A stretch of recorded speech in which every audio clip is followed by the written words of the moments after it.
데일 카네기의 인간관계 조언. 타인에게 관심을 갖고 싶다면 먼저 타인에게 관심을 보이십시오.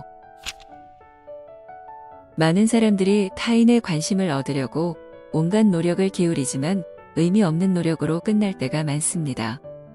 왜냐하면 사람은 나 아닌 타인에게는 그다지 큰 관심이 없기 때문입니다. 사람들이 가장 관심을 가지는 것은 바로 자기 자신입니다. 잠자는 시간을 제외한 모든 시간이 그럴 것입니다. 친구들과 함께 찍은 단체 사진을 볼 때 당신은 누구부터 봅니까?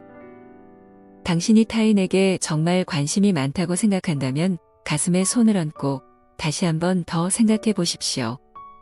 혹시 당신은 이런 생각을 해본 적이 있습니까? 내가 오늘 당장 죽는다면 몇 명이나 내 장례식에 와줄까? 당신의 장례식에 많은 사람이 와주기를 원한다면, 즉 많은 사람들의 관심을 얻고 싶다면 평소에 당신이 먼저 그들에게 관심을 보여야 할 것입니다. 당신이 남에게 관심을 두지 않는데 그들이 먼저 당신에게 관심을 가질 이유가 없습니다. 자존감을 세우려는 타인의 욕구를 채워주십시오. 인간에게는 크게 8가지의 욕구가 있습니다.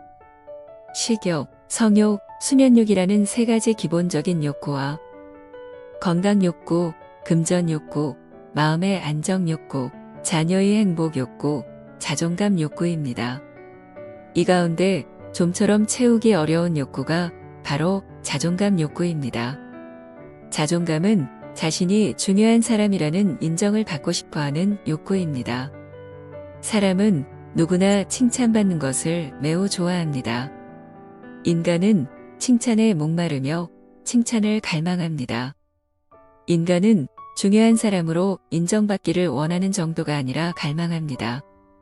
그래서 진실한 방법으로 타인의 이러한 갈증을 채워주는 소수의 사람만이 타인의 마음을 얻을 수 있습니다. 사람들은 자기가 노력해서 얻은 성과를 주변 사람들이 인정해주고 칭찬해주기를 바랍니다. 그래서 자신이 멋있는 사람, 중요한 사람이라는 확인을 하고 싶어 합니다. 만약 사람에게 이러한 욕구가 없었다면 인류의 문명은 지금처럼 발전하지 못했을 것입니다. 아브라함 링컨은 가난하고 못 배운 슈퍼마켓 점원이었습니다. 그러나 인정받는 존재가 되고 싶은 열망으로 공부에 전념해 변호사가 되었습니다. 찰스 디킨즈는 부모의 파산으로 가난에 허덕였지만 자존심을 지키기 위해 열심히 글을 써서 크리스마스 캐럴 같은 명작을 남겼습니다. 타인의 단점을 지적하기 전에 자신의 단점부터 살피십시오. 타인의 결점을 지적하는 것은 어떤 면에서는 좋은 일이며 타인의 발전에 도움을 줄 수도 있습니다. 그러나 그보다는 자신의 결점부터 자각하고 개선하는 것이 우선입니다. 자신의 부족을 개선하고 더 나은 사람이 되기 위해서는 새해부터 크리스마스까지 꾸준히 노력해야 할 것입니다. 그러니 다른 사람의 결점을 지적하는 것은 내년으로 미루십시오. 그것은 당신 자신에게도 유익한 일이며 다른 사람의 자존심을 손상시키지도 않아서 미움받을 걱정도 없습니다. 자기 집 현관도 더러운데 이웃집 지붕에 쌓인 눈을 지적하지 마라라는 격언도 있지 않습니까? 논쟁에서 이기려고 안간힘을 쓰지 마십시오. 타인의 생각이 틀렸다고 지적하고 그것을 증명하려고 들면 타인은 그것을 인정하기는커녕 자존심에 상처만 받습니다. 그리고 그 상처를 감싸기 위해 자신의 생각이 틀리지 않다는 것을 증명하려는 오기만 생깁니다. 반면 논쟁에서 유리한 지점을 차지한 사람은 내 생각이 옳다는 뿌듯함과 우월감을 느낍니다. 그러나 그런 성취감은 일시적인 것일 뿐 아무런 유익도 없습니다. 오히려 굴욕을 느낀 타인은 당신을 싫어하게 될 것입니다. 그래서 앞으로 당신이 무슨 일을 하려고 할 때 도와주고 싶은 마음이 들지 않을 것입니다. 지나친 논쟁은 쌍방 모두에게 손해만 끼칠 뿐입니다. 사람은 감정적인 존재라는 사실을 항상 잊지 마십시오.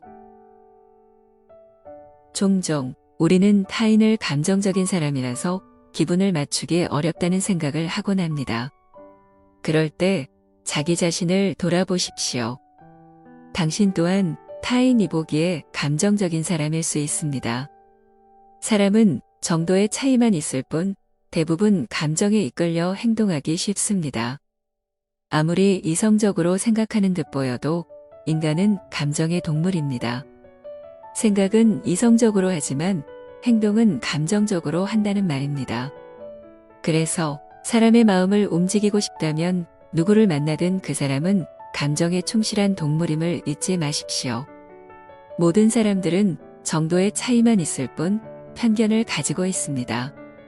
또한 자존심과 허영심에 지대한 영향을 받아 행동합니다. 그렇기에 누군가의 마음을 움직이고 싶다면 그의 자존심을 세워주고 허영심을 채워주는 방식으로 접근해야 합니다.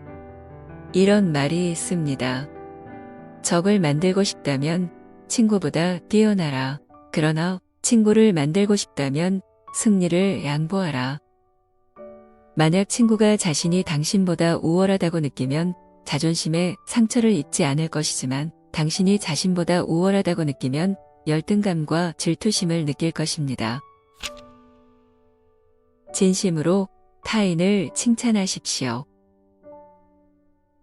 모든 사람은 나보다 뛰어난 부분이 반드시 있습니다. 그래서 누구든 반드시 배울 점이 있습니다. 당신이 이룬 성과를 통해 인정받고 싶은 욕망을 잠시 내려놓고 타인의 장점을 발견하려고 노력하십시오. 그리고 경박한 아첨의 말이 아닌 진심을 담은 말로 타인을 칭찬하십시오. 그러면 그는 그 말을 평생 소중하게 간직할 것입니다. 혹시 당신은 그 말을 잊을지 몰라도 그는 언제나 그 말을 기억하며 당신에게 고마움을 느끼고 당신에게 호감을 가질 것입니다.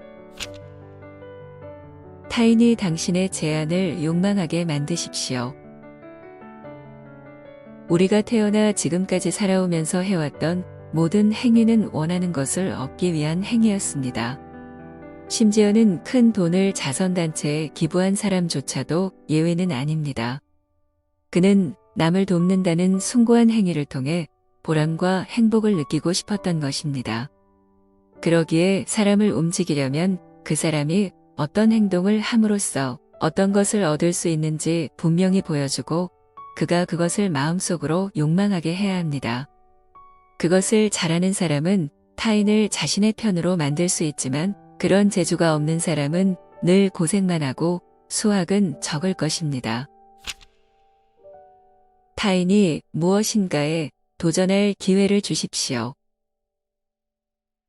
고액의 연봉으로 뛰어난 인재를 불러 모을 수는 있어도 반드시 훌륭한 성과를 내게 할 수는 없습니다.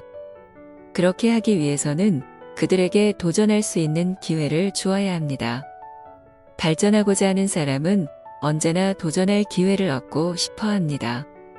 그들은 자신을 드러낼 기회와 자신의 존재 가치를 증명할 기회를 얻고 싶어 합니다.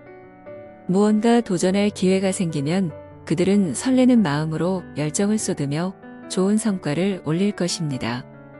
오랜 세월 동안 세계 곳곳에서 음악대회와 미술대회가 열리고 철마다 각종 스포츠 대회가 열립니다.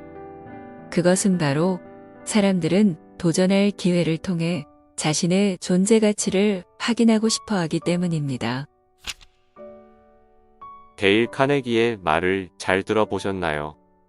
동서고금을 막론하고 사람의 마음은 비슷한 것 같습니다. 그래서 내가 대우받고 싶은 대로 남을 대우하라는 황금률이야말로 가장 근본적 진리인 것 같습니다. 또한 남의 입장이 되어 생각해보는 역지사지야말로 진정한 지혜이며 역지사지를 생활에서 활용하는 공감 능력이야말로 오늘날 가장 큰 능력이 아닐까 생각합니다. 데일 카네기는 바로 이런 황금률 역지사지, 공감 능력을 잘 활용하면 모든 대인관계에서 성공할 수 있다고 말하는 것 같습니다.